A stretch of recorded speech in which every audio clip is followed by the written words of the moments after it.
Well, let's get to the Eagles first. We'll get to the Bills and the Patriots later on. They keep finding ways to win. Rodney, how do they do it? How do you view the defending champs right now? I like what I'm seeing, especially on the defensive side of the ball. You look in that secondary. The most impressive thing I saw on Sunday was these DBs, Quinyon Mitchell and Cooper DeJean, the tackling, the coverage ability, just the competitiveness, and to have young guys like that, coach, that you can count on, you can depend on. You're not paying them a ton of money, and these are two of the best players in the National Football League. The Philadelphia Eagles have to be excited about what they see in these two young men. Yeah, they are playing really well. As a Tampa resident, though, I have to give you the other side of it. Everybody down here is talking about how they're grabbing jerseys and not getting called for it. But they have that secondary has saved them because their front is not playing the way that we're used to seeing the Philadelphia Eagles front play.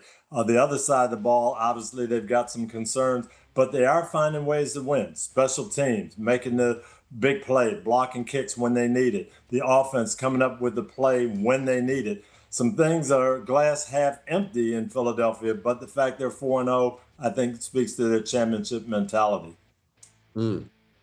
Would they be the best team right now? I don't want to go NFL, but I want to go in the NFC. Is that the most feared team, would you say right now, Coach?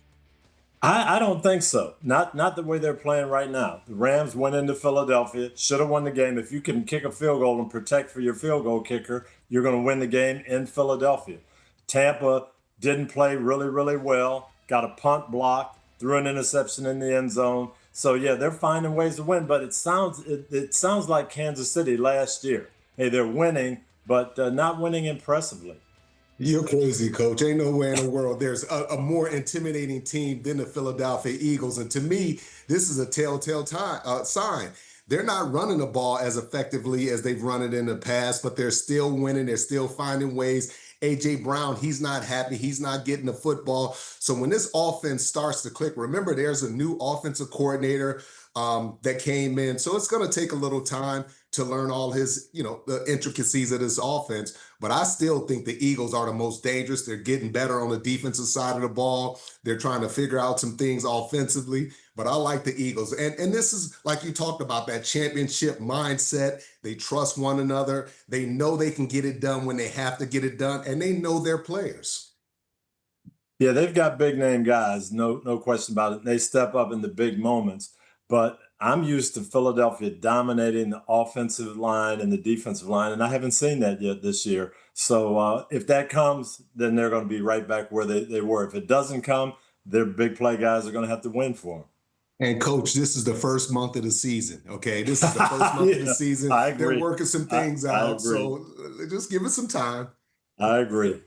Why do you guys think it is that A.J. Brown, that some weeks he's got, 9 catches for 100 yards, and then we come back and he has 1 catch and he's tweeting out that he's mad. And it doesn't seem like it's just this year. This has been a little bit of an ongoing pattern with them. Is it something within the flow of the offense, or do you just think that's life in the NFL? I'll start with you, Coach. What's going on with A.J. in this offense? Yeah, he's frustrated, but I went back and looked at the numbers. I saw that tweet, and he had 28 targets this year. So that's 7 a game. It's not like they're ignoring him. Last Yeah. week, when he's frustrated, he had 9 targets, 2 catches for just minimal yards. So something is going on. He doesn't feel the chemistry's there. Maybe they're not doing what he thinks they should do with him. But it's not for the fact that they're not trying to get him the ball. And to me, the disappointing thing is, Rodney, if I were coaching there, I'd say, AJ, come in and vent on me. Tell it all to me. You don't need to go outside. You don't need to go to the public. You don't need to go to the press or social media. Let's talk about this in-house and get it straightened out. Coach, I was going to ask you, what do you think as far as Jalen Hurts? Because I watched the tape and I see a lot of either man-to-man coverage or a lot of three deep zone, and DBs are playing 8, 9, 10 yards off of them, and those are easy opportunities for a guy like Jalen Hurts just to call a little check with me, throw it out there, and give him some opportunities as opposed to everything being down the field.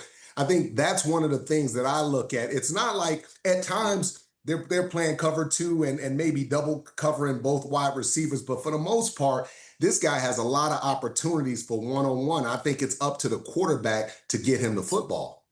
Well, I think that's what's got him so frustrated, AJ Brown, because with what Philadelphia does, the zone reads and the quarterback running the ball, you can't really play zone. You have to play man-to-man. So he's saying, I've got man-to-man the whole game, and you can't get me the ball. Something is wrong because I can beat my guy. They've got to just dial up the things that help him and let him do what he can do. He's going to break out here sooner or later, no doubt. Remember last year, guys, what really turned the Philadelphia Eagles season around was the offensive line went to Nick Sirianni and said, hey, man, we need to start running the football. And maybe that's something they need to say now. Hey, we're not having a lot of success running a football. Let's really pass the ball. Let's get Devontae. Let's get A.J. Brown involved more. So maybe that does open up the line of scrimmage and the possibility of running the ball a lot more consistently. Well, I think they are going to have to throw it better because everyone is coming in saying, we have to stop Saquon. We have to stop Saquon. And you can see people loading up. So they're going to have to make people pay. And, this is probably a good week to do it against Denver. It's going to be that type of game. My last point, Jack, would be if I'm Nick Sirianni, I got to bring in Jalen Hurts and I got to bring in A.J. Brown. And the last thing you want is these guys having some type of bitterness toward one another and not working on the same accord. So what needs to be said needs to be shared in front of those three guys.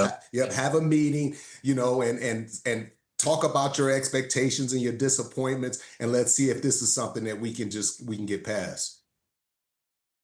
Hi, I'm Mike Tirico, and thanks for watching. Make sure to hit subscribe for the latest news and highlights from NBC Sports.